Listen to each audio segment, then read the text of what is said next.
Good morning, and welcome to Morning Message for June the 30th.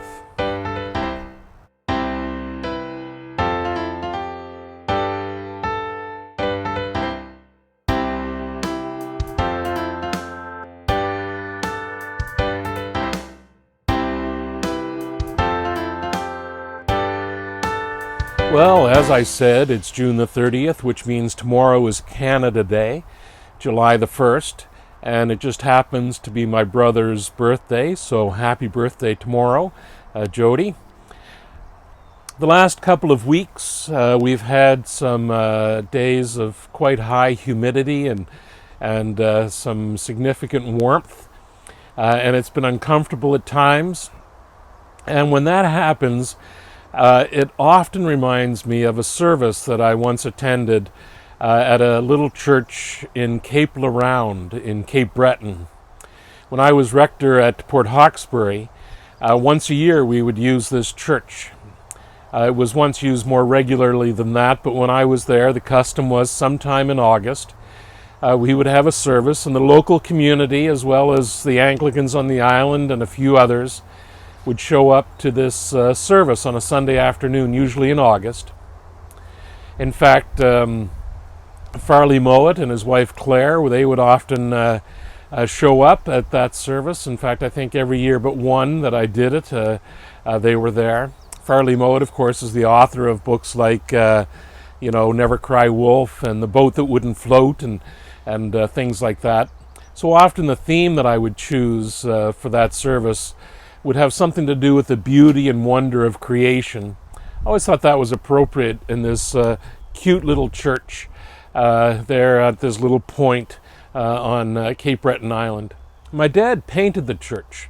I don't mean he actually painted the boards of it or anything like that, but he painted like a picture of it, and one of my favorite paintings of that church. Anyway, the reason I think about that was one year it was particularly warm, and the windows of the church were you couldn't get them open. The humidity and all that kind of stuff played together, and you just couldn't get the windows open. The only access to air would have been the doors of the church. And so sometimes on a Sunday afternoon, when we did that service early in August, it would be very warm and muggy inside, especially with all those people. So I used to stand at the doorway at the end of the service because there was this little step a little bit too far down that people would be normally used to, and I would act as a kind of banister to help people out of the church at the end of the service. What do they say? Better a banister in the household of the Lord than, a defendant in a lawsuit. Anyway, I would help people out. And there's this one elderly woman coming out of the church, and I was helping her down onto the next step. And she mumbled something along the lines is, "I'm sure as hell to be getting out of there." She realized what she had said as soon as she had said it, and she started apologizing and made it very clear that it was the heat and the humidity in the building that caused her wanting to leave as quickly as she did want to leave. And it wasn't my sermon or the service or anything like that. In fact, she phoned me later that day at home and invited me to her place for dinner with her and her husband to further apologize for what she had said as she was coming out of the church. In this world that we live, there's a lot of really awful things that are happening, but there's good stuff as well. In fact, recently a group by the name of Michael Franti and Spearhead released an album, and one of the songs on the album speaks to this very thing.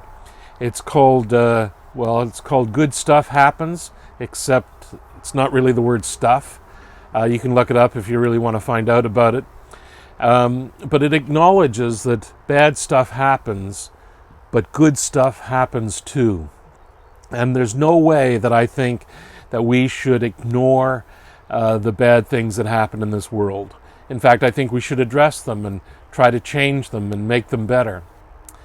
But I also think that we should accentuate the good things as well, accentuate the good stuff, accentuate the positive. I'm going to use that in another morning message someday, accentuate the positive. It's one of my favorite hymns. That's right, it's a hymn. Go look up the lyrics online of the hymn, Accentuate the Positive, and you'll see what I mean. I think that's one of the things that we can do as well. We can bring a positive message. Yeah, sure, bad stuff happens, but good stuff happens too. And we can celebrate the good stuff and challenge the bad stuff. My hope and prayer for all of you this day is that you do manage to accentuate and celebrate the good stuff that's happening in this world, and that hopefully is happening in your life as well. May God bless. Amen.